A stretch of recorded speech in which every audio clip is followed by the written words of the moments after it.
Breathing in and out, just follow the rhythm of your natural breath as it flows in and out. Connecting with your body and the breath. Remembering that the breath connects us with everything that ever was as we breathe in oxygen molecules that have been at one time in the lungs of everyone who's existed on Earth. Breathing in and out, we're connected across space and time in this moment. Breathing in and out, we are connected to those who will come as our exhale makes us ancestors for those who will come. The Interfaith Coalition for Earth Justice, we understand our deep interdependence. Breathing in and out, the breath reminds me of that interdependence.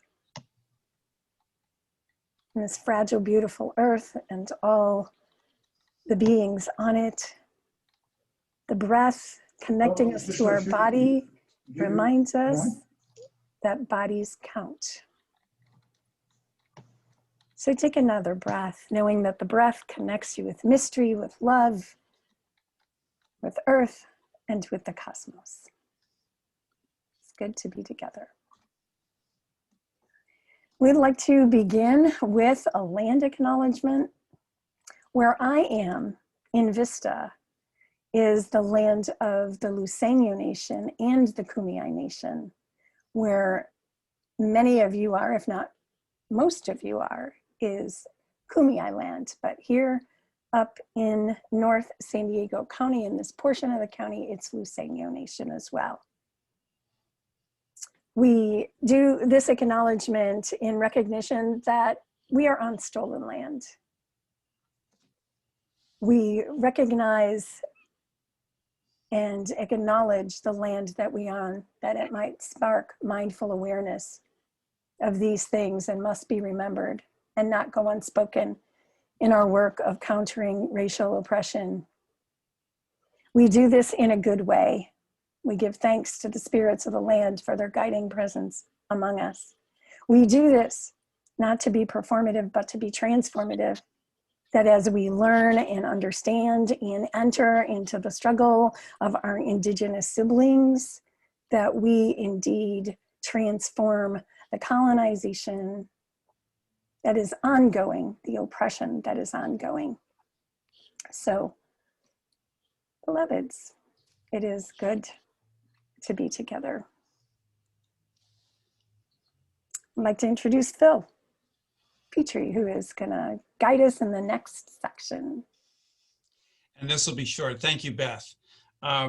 So just a couple kind of sort of housekeeping items. The way this will go, actually first let me back up. I wanted to make sure everybody was clear that this event is, I think Beth already mentioned, but this is the first of 4 talks called Advancing Earth Justice that the Interfaith Coalition for Earth Justice will be putting on over the course of this year.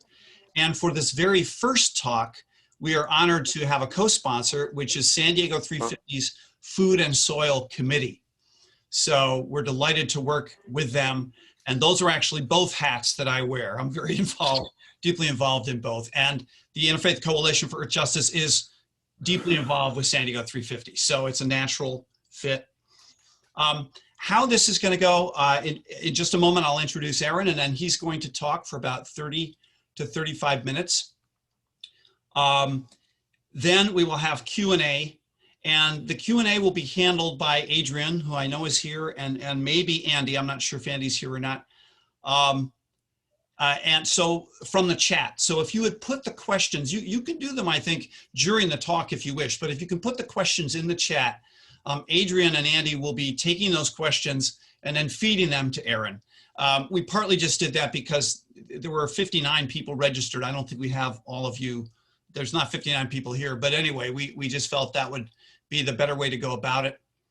So I hope that's okay with everybody. A little less personal, but we'll move a little more quickly that way too. And then at the very end, the Food and Soil folks are going to say a little bit about what they do and their committee. And then we will also say a little bit more about the ICEJ and some of the upcoming events that we have. And I did want to just make sure people knew that we are recording this. I put something in the chat a moment ago, but we are recording this. If you do not want to be recorded, please put your video, take your video out, and feel free also to change your name or take your name out. I'm going to go ahead right now and mute everybody. And then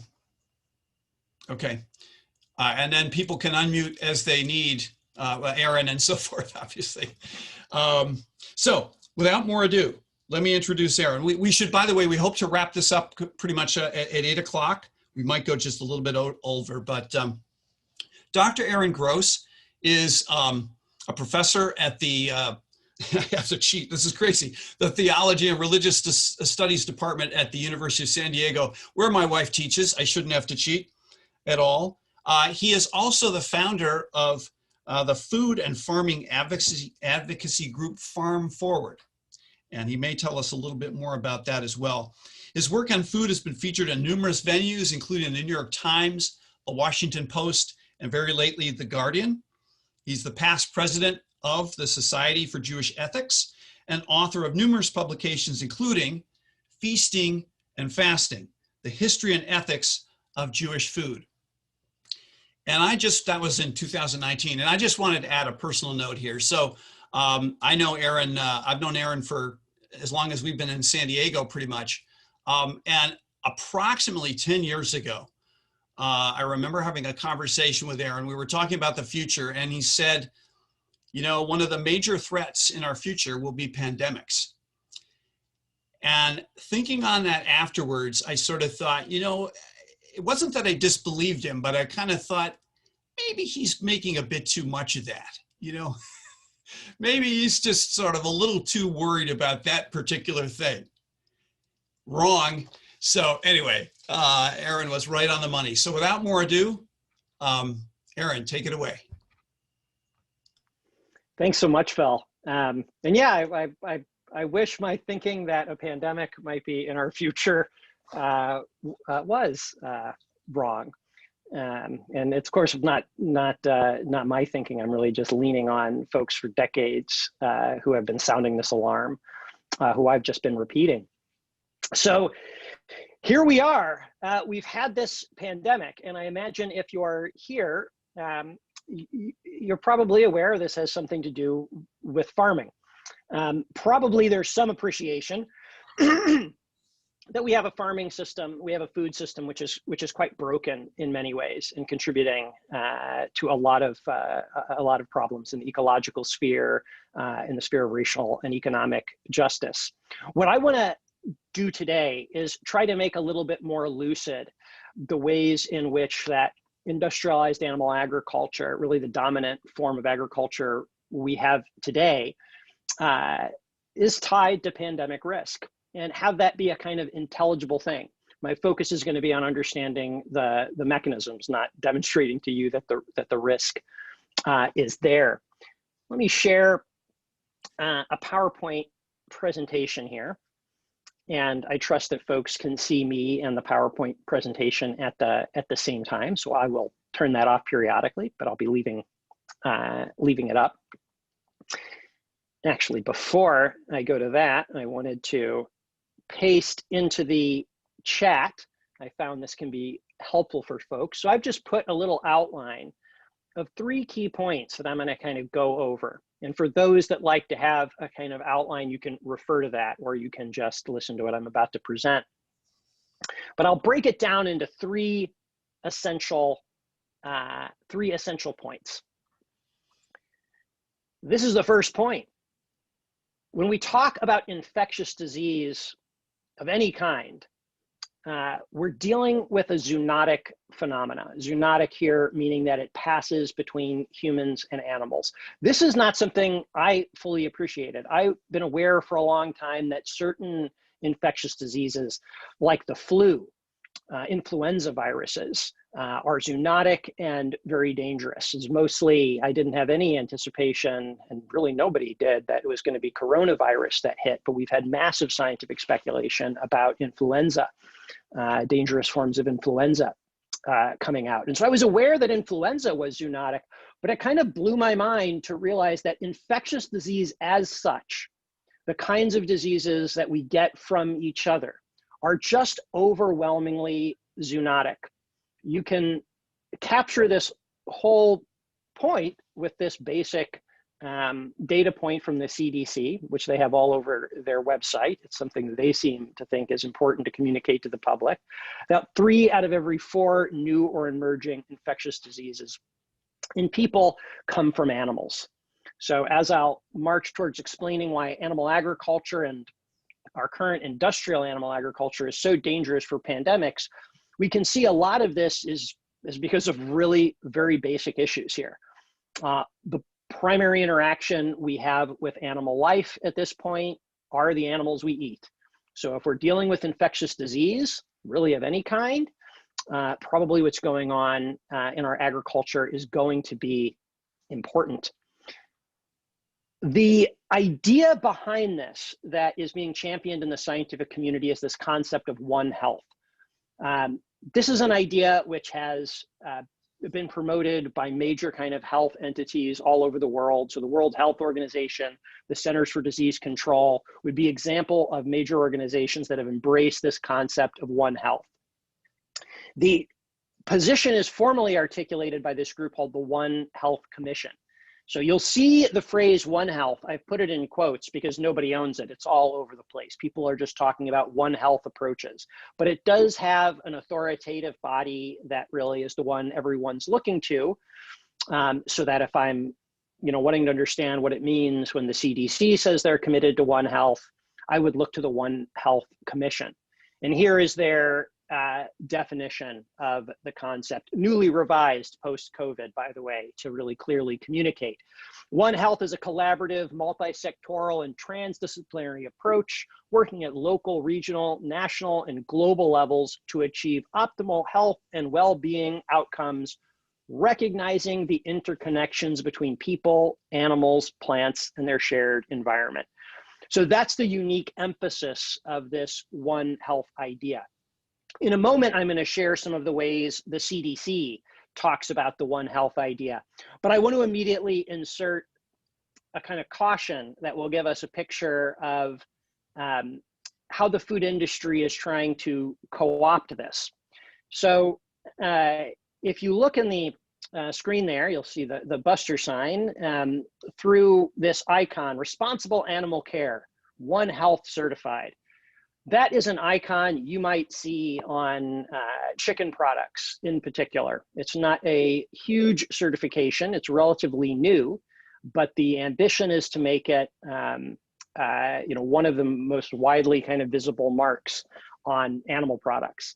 And it is meant, of course, to reassure consumers that the products they're eating had animals who are treated well, and that things were done in an ethical manner. If you look at their little advertisement here, sensible and affordable USDA process, verified program that cares for food animals in a One Health way that reduces consumer confusion. So they actually bill this label as something that is reducing consumer confusion. You can probably guess where I'm going with this. This One Health certified label is in no way associated with the One Health Commission. It is the brainchild of the person who owns the 6th largest chicken company in the United States. It is solely controlled pretty much by this one company, though they've created a front entity that runs it called something like the National Antibiotic Worried About Ya kind of organization. But this is just a completely transparent attempt to put a label that's utterly meaningless on products that are produced in the same way they've been produced for decades. And even with the chutzpah to claim that the point is to reduce consumer confusion.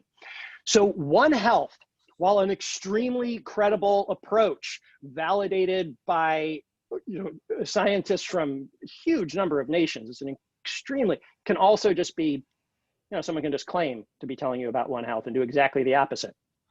So you can pay attention to the actual definition here. These are some infographics that the CDC put together to talk about these connections. And I'm using these graphics from the CDC is because you may have been able to kind of pick up from the introduction that I do a lot of work on animals, and for decades have worried about the animal agriculture sector. I want to show you it's not folks like me who want to emphasize the animal connection. It's just the science. We really just can't make sense of these things without recognizing that disease as we know it is something that spreads between animals and people. There's no healthy humans without healthy animals, without a healthy environment. These three things go together. Here's another image that you're using, right? And again, these aren't conveying a lot of information to you, but this tells us that credible scientists see this as an absolutely essential concept for us to grasp the way in which infectious disease works. They recognize that we don't think about it this way, right? I point out to folks all the time that we have a food industry that's predicated on raising unhealthy animals. And usually that is received as a problem of animal welfare. People don't necessarily assume because the animals are unhealthy, it's going to be unhealthy for them. And that's true insofar as there's not like a direct link. You eat a sick animal, you don't necessarily get sick. The links are more indirect. They have to do with how we create microbiomes, for example, that make all of us healthy or all of us sicker. So the second thing we want to grasp is that no matter how we farm, it will shape our risk for new pandemics profoundly. And this is simply in part because how we farm is shaping our relationship with animals and the environment. So there's really no credible response to addressing pandemic risk, especially the question of the creation of pandemics, that doesn't address the farm system. This is absolutely, again, basic 101 information about the nature of the world we live in. So the fact that we currently have a situation where it's a minority voice arguing that we have to talk about animal agriculture if we want to address pandemics, that's a voice out there. It's a significant voice, but it's not the dominant one. And we need to realize how strange that is from a scientific point of view. To give you an appreciation for that, I'm going to draw your attention to this study, Preventing the Next Pandemic, Zoonotic Disease and How to Break the Chain of Transmission. And you can see some of the folks who are responsible for producing this. In the background, I have more of the folks that are responsible for producing it. It's a pretty credible group of scientists. This is one of the most researched and credible reports I'm able to kind of obtain. Here's the summary of the recommendations. This is the Executive Director of United Nations Environment Program summarizing the recommendations in this report. Expanding scientific inquiry into zoonoses. Well, I mean, that one hardly even counts. It's basically just saying, let's have research. So yes, of course. Regulating and monitoring traditional food markets. Well, there we've got food already involved in that. Incentivizing and legal wildlife trade and animal husbandry to adopt zoonotic control measures. I think that's the one we've heard the most about in the public. A lot of focus on those bats in China. I think that's a little bit of, it's a little comforting for us to think about this as a problem primarily generated by practices that look to us strange in a foreign country, instead of to recognize the way this is primarily a problem of our own food system, a food system that really the US played the dominant role in kind of developing and promoting globally. But you can see I've bolded it, but this is where they use the language of radical, which we don't see. Food systems have to be transformed. Even if you're not going to take the particular angle in what we should focus on in food systems, we can't really have a doubt about it. Continuing on with this report, it lists 10 key messages that it wants folks to attend to, that it wants policymakers. Notice the very first one, de-risking food systems. And then if you look over at the 7th, when it's talking about what are the disease drivers, increasing human demand for animal protein. Let me translate that, since it's a weird way to say we're talking about meat. We're talking about the increased, it's not that is the more precise way to put it, animal protein, because eggs and dairy are going up at the same time. Unsustainable agricultural intensification, which is another name for factory farming, the problem that I am going to focus on here. And one real simple point of clarification, when I talk about industrial animal agriculture and factory farming, I am also including plant agriculture. So the vast majority of plant agriculture is used to grow grains that are fed to livestock. So when I talk about the factory farm system, I'm including both the systems that directly raise the animals and the systems that produce the feed. And that's the system that's being referred to here as problematic. So the food we eat, the food system we have, is going to shape pandemic risk.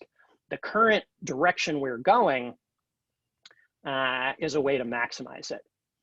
So basically, the food system we are adopting is just exactly what you would adopt if you want to maximize the opportunity for the creation of novel viruses and to increase their opportunities to mutate as rapidly as possible. And so this is what we need to kind of understand. What is it about industrial farming that makes it so prone to kind of pandemic risk? Let me give you one example here of how specifically we understand this.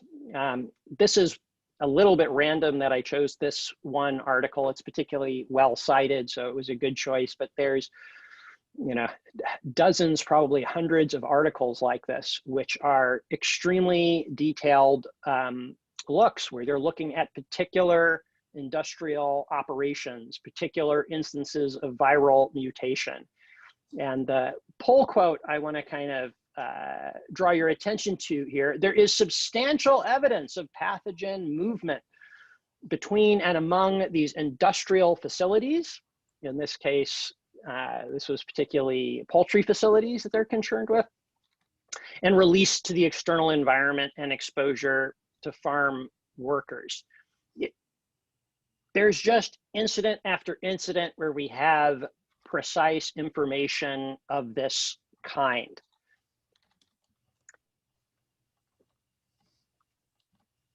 Let me see if I can summarize what all of those various precise studies are really getting at, because they're all referring actually to some very simple features of industrial farming that we don't have to be experts to kind of appreciate. So factory farming is so exceptionally likely to produce pandemics because of four big picture features, which you'll see aren't that hard to understand. One is simply scale.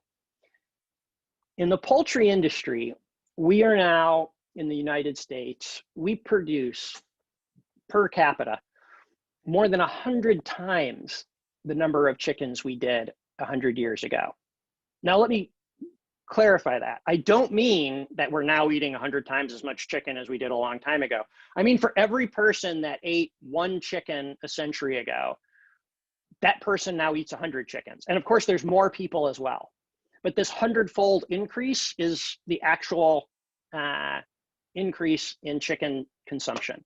Chicken basically went from being a kind of rare thing you did because it was expensive to produce to being something that we treat as you know, a cheap kind of everyday food.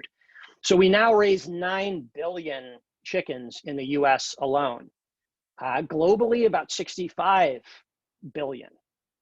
This is just an immense number, and more numbers, more opportunities for a virus to mutate and change. Same kind of risk factors you hear us talking about in the general population. Second major problem is genetic uniformity. I have that symbolized with all the white chickens you see in the corner there. So at the same time we've increased this scale, we have also reduced the genetic variety immensely. So not virtually, all commercially produced chickens, without exception, whether they are organic, free range, humanely raised, whatever might be some of the beneficial aspects to how they are raised. And there's definitely better and worse. These are all profoundly genetically modified animals. When I say profoundly genetically modified, I mean compared to what we had in the 1950s. So in the 1950s, we had a range of different poultry production breeds that had been identified and modified for use on American soil, and which American poultry farmers had said, yep, we've perfected this one. We've got it so it really produces in the way we like. The breeding standards are literally called the standards of perfection. So I'm taking those standards, which are industrial, profitable standards for raising birds, and I'm saying, based on the way those birds functioned, we have profoundly modified them. The modification you can picture pretty simply through this statistic. Most of the birds, so not all, but most of the birds, meaning by most, I mean like upwards of 98%, are going to grow about 3 times as fast on a third the feed. Now think about how profound of a genetic modification that is. It's like I only feed my child breakfast, and at age 5, they've gone through puberty. Like they look like a grown teenager. This is a profound modification. It was not achieved through gene splicing. Had been it achieved through gene splicing, everybody would have freaked out. We would have banned it. We would have said absolutely not. There's a strong public consensus against genetically modified organisms.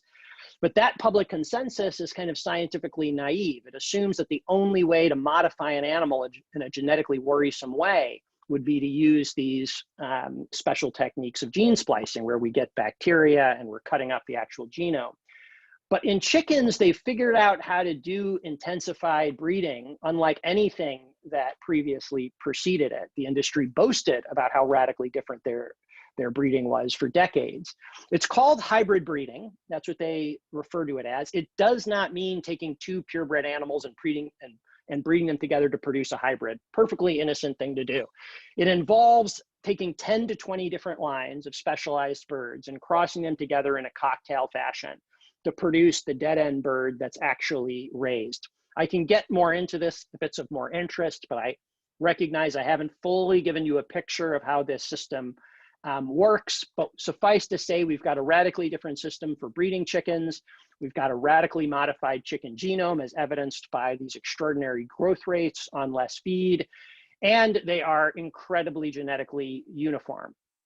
As I said, about 98% of them are going to be within small differentials in terms of how, and then you've got like a small percentage of the market which will have other small variations. But this is an astonishing degree of genetic uniformity.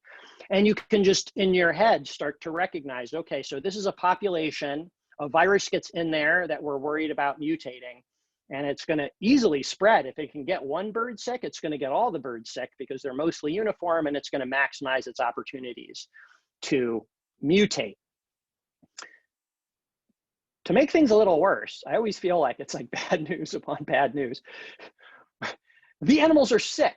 In addition to being genetically uniform and raised at an unprecedented scale, they are immunocompromised. As you can imagine, if I speed up your growth rate so that you're building muscle mass at 3 times the rate that is normal for your kind of organism, that's going to put certain taxes on your overall energy resources. And if you're putting that much resource into growing rapidly, you have less resources available for your immune system. So that's why we have immunocompromised animals. But our chickens, our pigs, and chickens and pigs are especially important for pandemic risks, so I'm going to focus on them. We're much less likely to get sick from viruses that infect cattle. This is just the science of it. But the chickens are chronically ill because of that particular nature of genetic uniformity. So this again is an increasing risk factor. Obviously, an animal's more likely to get sick if it's already got a stressed immune system. And finally, we have an indirect factor.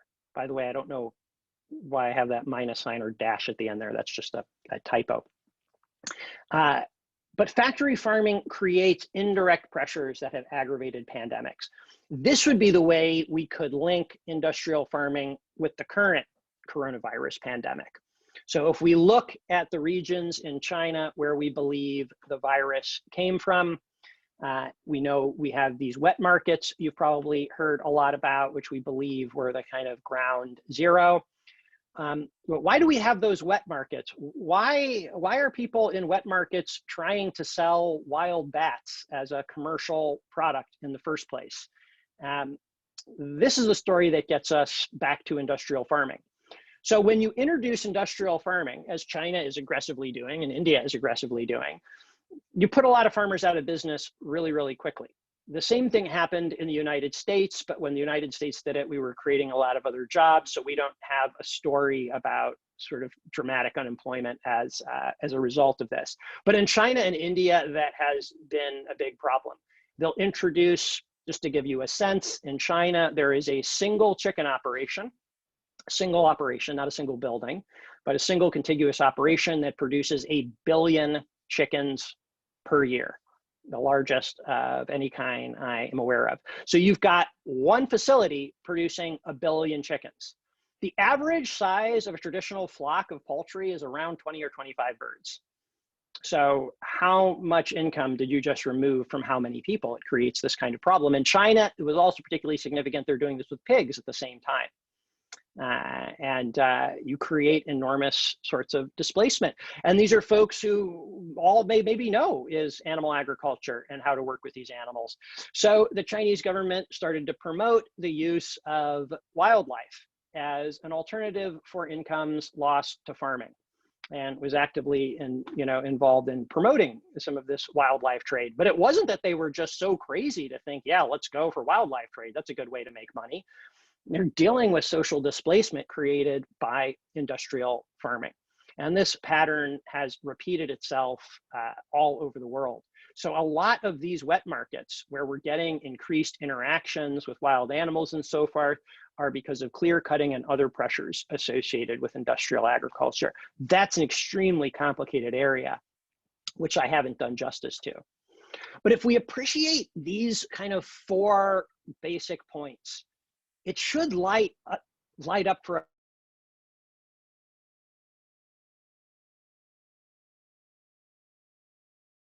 of animals that are genetically uniform, that are immunocompromised, and we're dealing with a situation where the virus could develop in them in the same way it can develop in us. So all this talk that we have about the variants, now that we got through the first phase of dealing with coronavirus, we realize the real problem, the real challenge, the one that may be with us for a long time, is variants.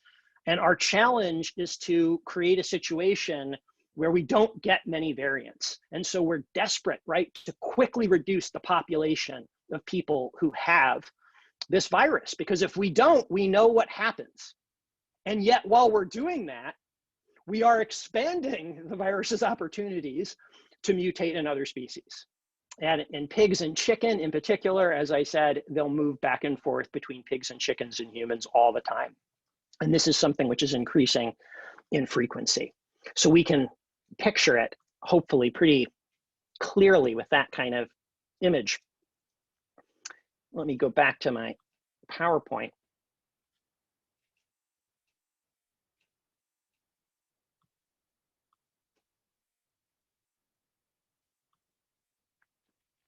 So I want to wrap this up by making a kind of pivot here. So I've been focusing on the way in which the meat industry and the factory farm industry is directly involved in empirical material ways in increasing the risk for pandemics. But I want to also suggest to you that the current factory farm industry, which is really equivalent with the meat, dairy, and egg industry as we know it, is a menace at a political level. And rather than making a kind of complicated argument to that effect, I just want to review for folks what some of you may already know, what happened when President Trump ordered slaughterhouse workers back to the lines. So I'll share actually a quote here from a New Yorker article, which I'm relying on. I want to actually, for those who will want to go deeper on the quick explanation I'm about to give here, I highly recommend this in-depth New Yorker article. So here's the story. Here's what happens. Here's why we want to be really concerned about the way in which the factory farm industry shapes policy. So here's what happened at these big meat companies. As the pandemic started to spread, they of course had problems with people getting sick and not showing up to work. And they pretty much did what they always do. They kind of doubled down with various oppressive tactics to get people to show up on work. To give you a sense of the slaughter and processing industry, normally, not during COVID, on an average week, 2 workers lose their limbs. This is the business model, right? Americans have already accepted for a long time that the way in which we produce, the way in which we process and kill animals also involves human beings losing their limbs. We don't seem to be too concerned about it because for the most part, these are undocumented workers, Black and brown people, the sort of folks that our political system hasn't done a good job of representing. But this is the normal behavior of this industry. So unsurprisingly, when they see their workers in danger, they are not at all in any way trying to close these facilities. Now, what happened is as people became aware that they were actually at risk of dying by going into work, more and more people stopped showing up to work. It was at that point, that is literally when the plants could not get enough people to show up to work, that's when they closed them down, right? No, just absolutely no indication of interest and this is important to emphasize because the way the story got told, you got the impression that they were voluntarily shutting down these plants to prevent workers, but it was because the workers were simply not showing up. They had an oppressive model for getting people back to work, but what they then recognized is they couldn't deal with the legal risk associated with people dying. That is, they had built a business model that was ready to deal, as I said, with 2 people losing a limb each week, and you can imagine how many other minor industries there are if that's the case. But they did not have a business model which could sustain the kind of lawsuits that come from human death. That is not part of their business model. And so they started to recognize, okay, if we force these workers back to work, which we could do, we're really putting ourselves at great legal risk. So they met with President Trump. The they here is large poultry executives, including, by the way, the executive who runs Mountaire Poultry, which is the exclusive user of that One Health certification that I showed you a moment ago. That is the guy who created that One Health certification designed to deceive consumers and make them think that their chicken was produced in a way that was safe when it was nothing of a sort. That's one of the people who was meeting with Trump to explain to him how he needed to deal with this situation. And they were quite clear. They explained to the president, happy to say former president, that they had a liability problem and that they needed the president to address the liability problem. That if the president made them essential workers, that this would relieve the legal liability that they might face.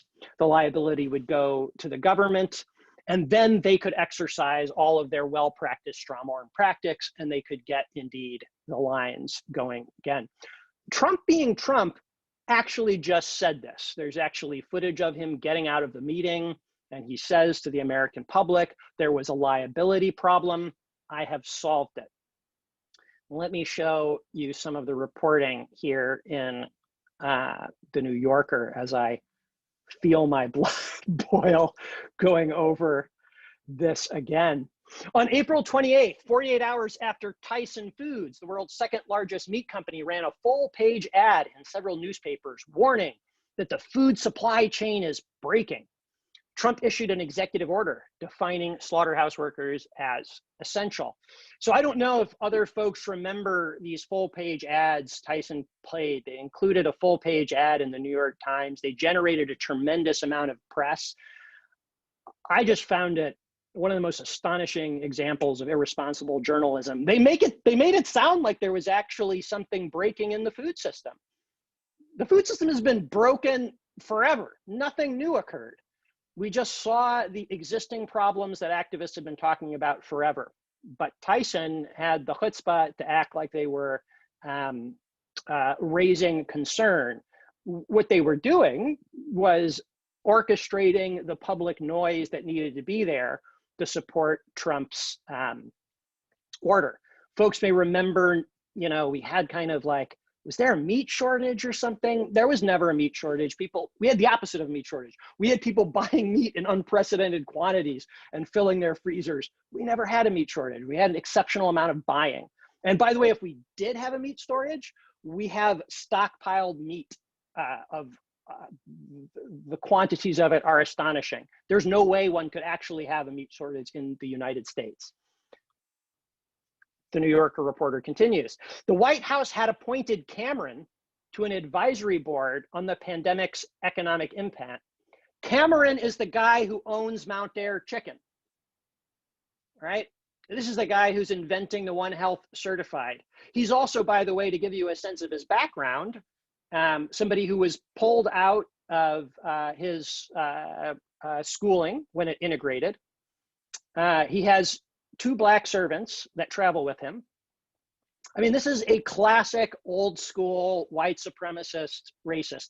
He was too conservative for the Koch brothers, but he gave $3 million to Trump's campaign and has a $300 million Jesus fund, which is clearly just used for political purposes.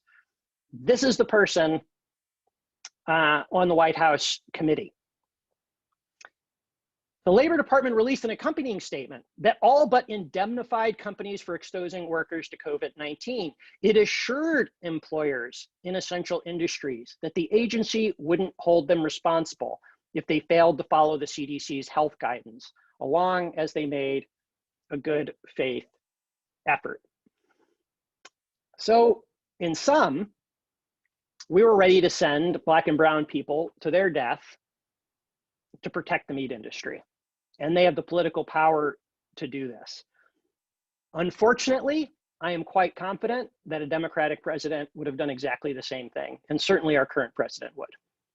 So while the egregiousness of this is something we can perhaps associate with Trump, this is the meat industry. These are the people who are trying to shape agricultural policy as we try to address it. Now, Phil asked me to make sure I ended with some positive suggestions. So that's really the substance of my talk, but there's lots to be done. And I'll toss out 2 things that folks might want to consider as a point of engagement. So the city of San Diego is thinking about food policy. And this is something, well, some of you probably have already been involved with. So I have here, I'll in a moment paste this into the chat, a link to an op-ed in the San Diego Union Tribune by my wife, Jennifer Channon, as well as this letter from San Diego 350 that's addressing these issues. Let me paste that in for folks.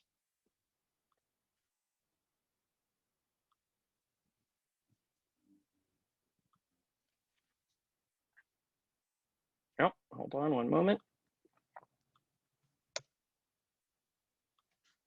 Sorry, thought I had that handy. In a way, I did not. There we go. And I'll share one more slide and then I'll wrap up. And the links for that slide will be right there, also in your chat.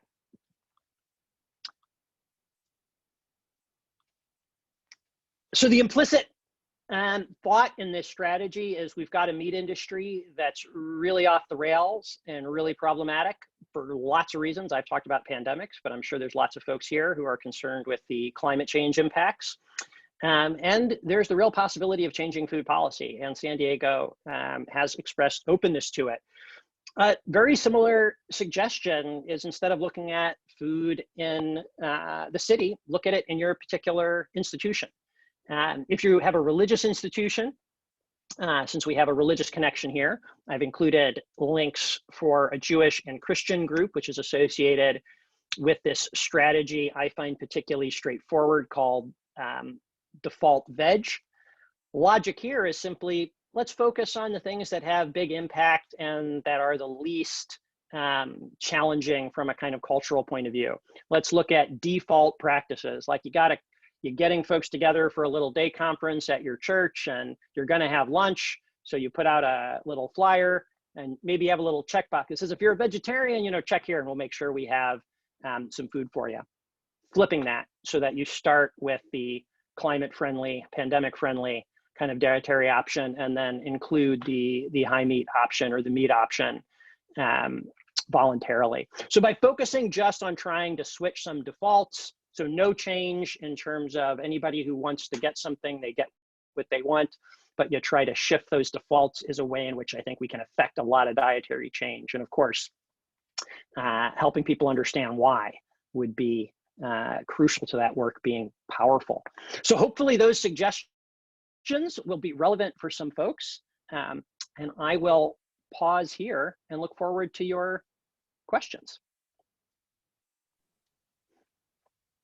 All right. Thank you very much, Dr. Gross, for that amazing presentation. My name is Adrienne. I'm from San Diego 350, the Food and Soil Committee. And we're looking through the chat to find some questions that have come up. And the first one that came up was about the factory farming. And the question came from Jillian. And it was, is the breeding practice, when you were talking about the chickens that are genetically uniform, is that specific to the US or worldwide? And I have a follow-on question to that, which is the level of factory farming that, or the type of factory farming we have in the United States, how common is that worldwide? Yeah, great question. So yeah, the chicken industry is pretty much exactly the same all over the globe. There are, of course, differences. What makes me say that it's fundamentally the same, though, is it is the same genetics. So there are literally 3 companies that own 100% of the chicken genetics globally. It's just a couple companies that own it. I'm saying 3 to hedge my bets. I'm actually pretty sure it's only 2. So it's literally the same genetics in every nation. So it's actually like the same bird with small variations. The way it works is you're kind of saying, I want a bird that takes 50 days to go to market, and I want it to have these characteristics when it arises at market weight.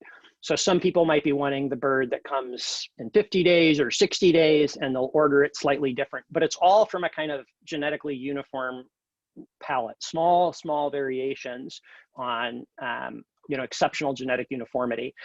That genetic uniformity is absolutely essential. You could not have large-scale poultry industry without that uniformity. Slaughtering and processing becomes way too expensive and complicated if birds are different sizes and shapes and everything. You just could not have, this is why poultry was rare. It was expensive to feed the animals, and it was expensive to process the animals. So yeah, the genetics are the same globally. And so what that means is that the building they're kept in India might be smaller because the same kind of building quality isn't available. So instead of putting 50,000 animals in a shed, they'll have 5,000 animals in a shed. But the per foot space of each bird will be identical in both operations, whether it's in India or the US. The genetics will be the same. The space allocations will be the same. The drugs they'll be given them will be the same. The companies that own the drugs and own the genetics will be the same anywhere in the world. And India is the other country where I've done a lot of deep work, and there is a single genetic company supplying 100% of all of the chickens in India. All right. So yeah, this is a globally uniform system. Did I answer the question, Adrienne, or was there a second part that I failed to Yeah, get there to? was a second part, which is how widespread is this type of factory farming around the world? Yeah, so this is the dominant form of poultry and pig agriculture globally now. So in the United States, it's virtually 100% in the poultry industry, and maybe like 90% in the hog industry. There is a small portion of the hog industry in America, which is still more traditional, but the poultry industry is totally gone. So that kind of complete victory of the industrial farming, you don't have in a number of nations. So the poultry industry is the one I know best.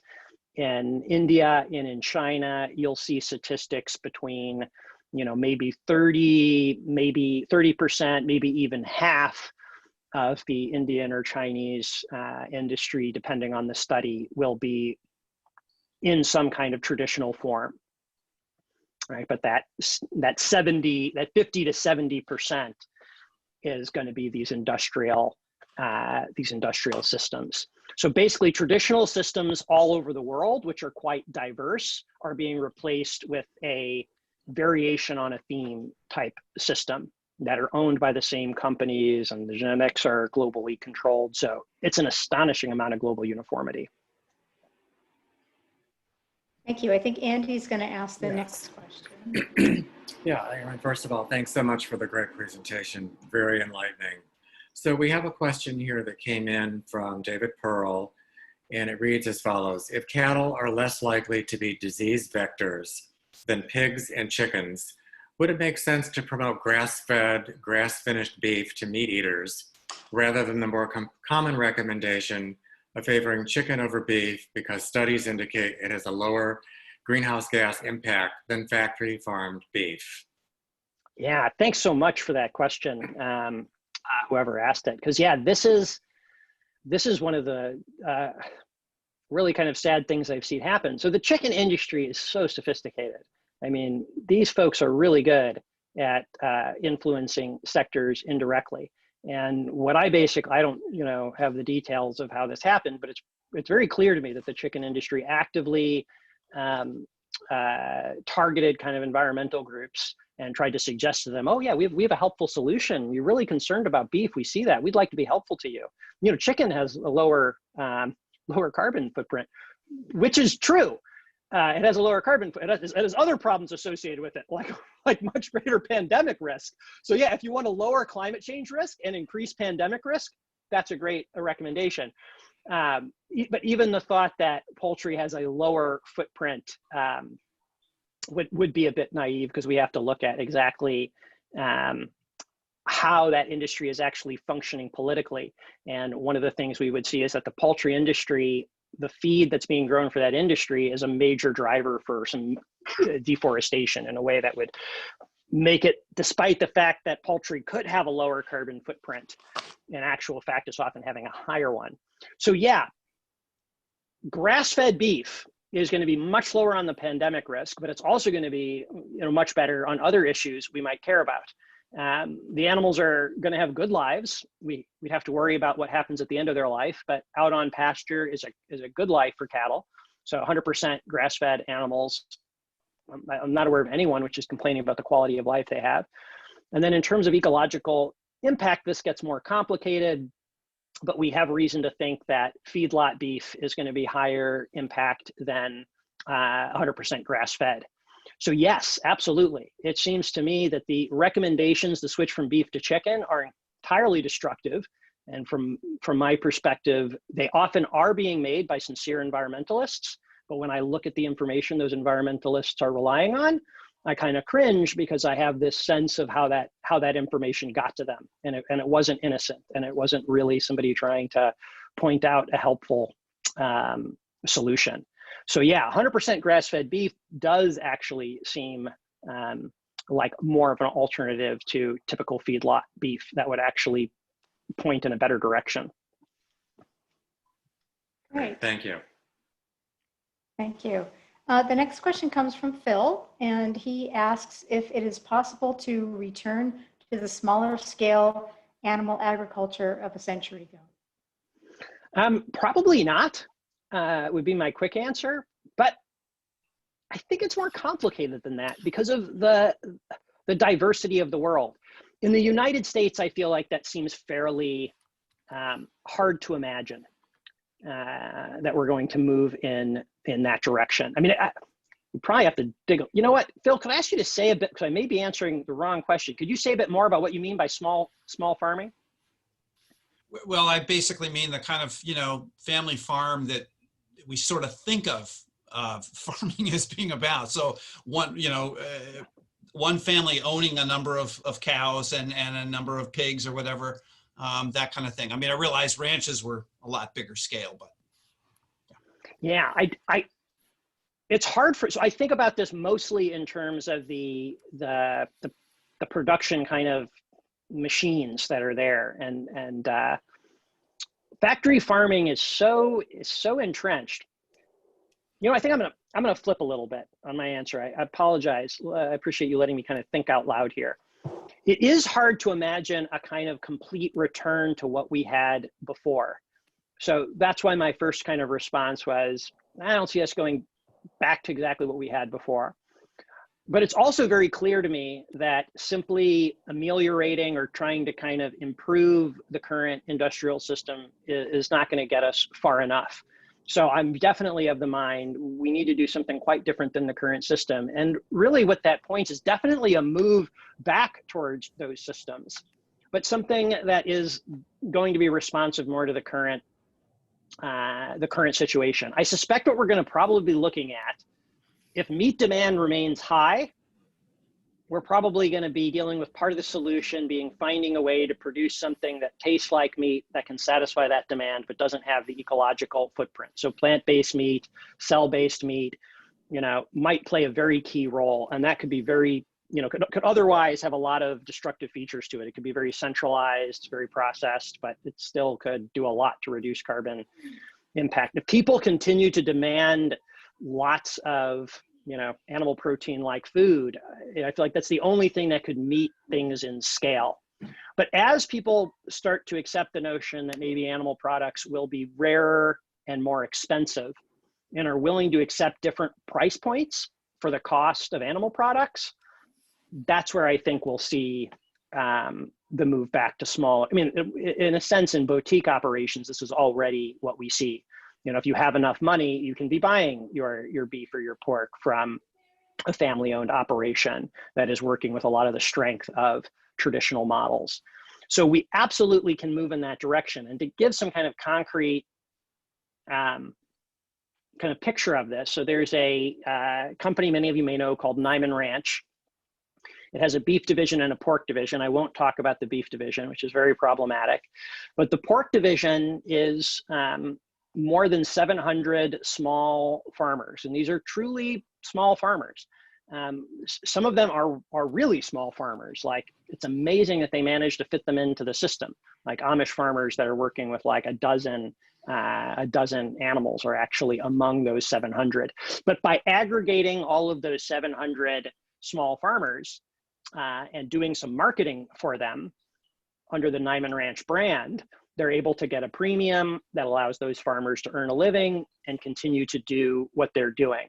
Now that system works though in part because it caught those pig farmers before they went out of business. You had generational hog farmers going out of business like crazy in the 80s. 90% of pig farmers in Iowa went out of business in a decade, just to give you a picture of how rapidly those were eliminated. But enough of them were still around 2 decades or so when Niman Ranch happened that you could scoop them up, create a kind of model that would provide them economic sustainability, and that, that's there. It could be scaled up. The problem with scaling up that model is there's no more farmers. There's no new farmers being generated. The people in that system are people who were educated on how to farm and had all these benefits from it. You can't just, it's not economically viable to add a new farmer to that system, which is the barrier. But that would be the kind of direction. So yeah, I think ultimately what we know is that having a farm tied to a family, contributing their labor, there's lots of advantages to this system, and it's still used all over the world in some degree of scale. And yeah, I can't imagine that we're going to have improvement without moving in that direction, even though it's not probably going to look anything like it did once upon a time. Okay, Aaron, we've got another question here from the chat. Let's see here. Is grass-fed beef sustainable or mass consumption? So we have to distinguish between grass-fed beef and 100% grass-fed beef. I don't envy the meat eaters here with how careful you have to be about labels. So 100% of beef is grass-fed. Only a small percentage of beef is 100% grass-fed. And it depends on the operation. I've seen 100% grass-fed. What I would say in general, if you're looking for meat, which avoids a lot of the major problems the meat industry is involved with, looking for 100% grass-fed beef, even without any certifications, is one of the best things you could do. If it has an organic certification, other animal welfare certifications that are legitimate, that would increase my confidence. But it's one of the only industries which can at least claim to be a lot better. It's still a high impact product though. I'm not sure what the force of the question is, but that doesn't mean this is a has no carbon footprint. But I do see it as at the kind of far end of the impressive end of animal agriculture is where I would place 100% grass-fed beef. Great, thank you. Adrienne? Yeah, I think one last question, and it was, what food policies would you recommend to the city of San Diego? And this question comes from Donald. Oh, and I just realized what that question that Andy posed was getting at. That is I think the question was saying how much 100% grass-fed beef can we produce? Yeah, it's going to be very limited. It's going to be very limited. So there will, I don't know what that cap would be, but probably, we can't all be having hamburgers at the rate we're currently having them if it's 100% grass-fed. So I apologize for missing that. So in terms of the kinds of policies, when you're dealing with cities, you need to be real simple. And so my sense here is this default veg idea that I articulated is the simple thing that people can make sense of. So the idea is to look at areas where we can make a shift in how we're presenting food, how we're making it available to people, that will have the effect of shifting people's choices in a plant-based direction. All right, you have a website that my wife and colleague Jennifer Channon just put in that will articulate this idea. So getting a city like San Diego to buy into that concept is what I think would be most powerful. And then that might ramify in different ways. They would just be essentially asking themselves, where could we just kind of train, switch the train on the tracks, like just switch the train from one track to another track, simple kind of alteration that has a significant difference. Things like, we probably buy a bunch of mayo in the city of San Diego. We could buy that mayo from a vegan source and nobody would have any idea, and we would reduce our carbon footprint. That would be an example of changing a default behind the scenes that nobody knows. So in various ways, getting them to recognize defaults are where the action is. That's where you can have the biggest impact.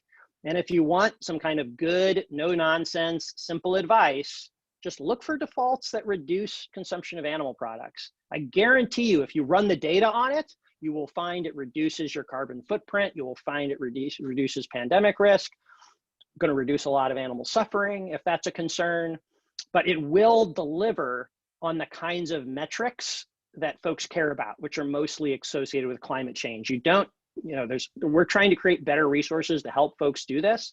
But the good news is, if you don't have the resources to calculate out what the carbon footprint is and get a city to kind of do it in a more rigorous way, which would be ideal and would lead to the same result, just try to reduce animal products. Will get us a lot of the way there. So that's the kind of simplified strategy we're advocating.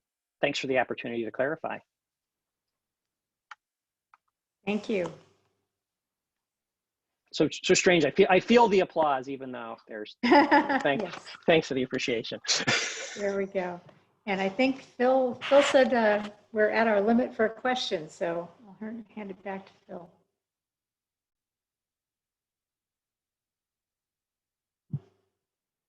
Okay, and if we could just take a moment to let everybody know about the Food and Soil Committee that is part of San Diego 350. We work to reduce greenhouse gas emissions through advocating for decreased consumption of animal products and reduce food waste, favoring foods that are organic, local, in season, and/or pasture raised, and we support agricultural and gardening practices that draw down carbon from the atmosphere and store it in the soil. And if you're interested in joining us, please visit us at sandiego350.org/public-policy-team/food-and-soil. That's a bunch, but oh, thank you. Anne has just posted that in the chat for us. Anne is the co-chair of the Food and Soil Committee. So we really appreciate the opportunity to co-sponsor this event. It's been so informative and interesting. So thank you very much. And I hope that some of you will be interested in joining us on the Food and Soil Committee. Dan Tomsky here, and I have the task of closing things out for the evening. You can see here the slides. We're trying to do a quick little overview of the Interfaith Coalition for Justice. You can see that as a group, we advocate for climate and environmental justice, both in policy and in the public arena, centering on bringing a just and thriving Earth community in solidarity with those and in supporting those most vulnerable. To make it a little bit more personal, before we go too far into overtime, with the hopes that maybe this would entice others to become part of the coalition as I have, I wanted us to say that for me, even my Jewish values and faith, I was drawn to the coalition a couple of years ago. Through this Interfaith Coalition, I'm finding common ground among each member's respective faith that's providing a common spiritual lens, a lens that's providing an ethical and progressive basis for addressing the intersect between climate, social, and economic injustices. So looking at what's coming up here for the coalition, you can see that our next monthly meeting is this Thursday afternoon from 3:30 to 5 via Zoom. If you have an interest in that, you can contact Phil, and you can see further down the slide his email contact information, or also look at the Interfaith Coalition for Justice website. And these meetings tend to be every month on the second Thursday at the same time that you see here. Coming up this Thursday also is Green Faith's Sacred People, Sacred Earth Day of Action. And Green Faith is a growing worldwide multi-faith climate and environmental movement that may be of interest to folks here as well. Earth Day is coming up next month, even though the big fair in Balboa Park won't be till September due to COVID. There will be an interfaith service that we're participating in that evening at 6:30. And lastly, stay tuned. And if you're interested, you can contact Phil also to be put on our email database. But we expect to have these speaker series, which was launched tonight. And thank you again, Aaron, for such a great presentation. To plan to have these on essentially a quarterly basis. So with that, I want to thank everyone for attending tonight and getting a little taste of what the Interfaith Coalition for Justice and SD 350 is about in our communities. Thank you, and stay well.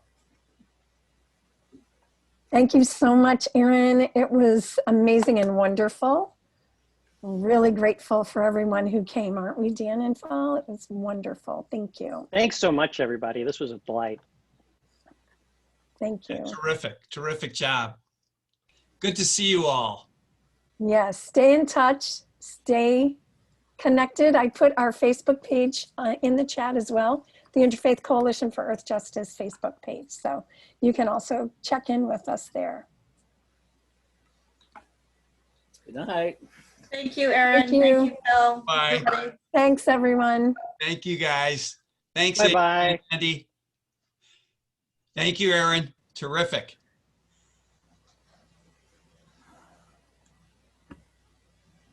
Yep. Great job.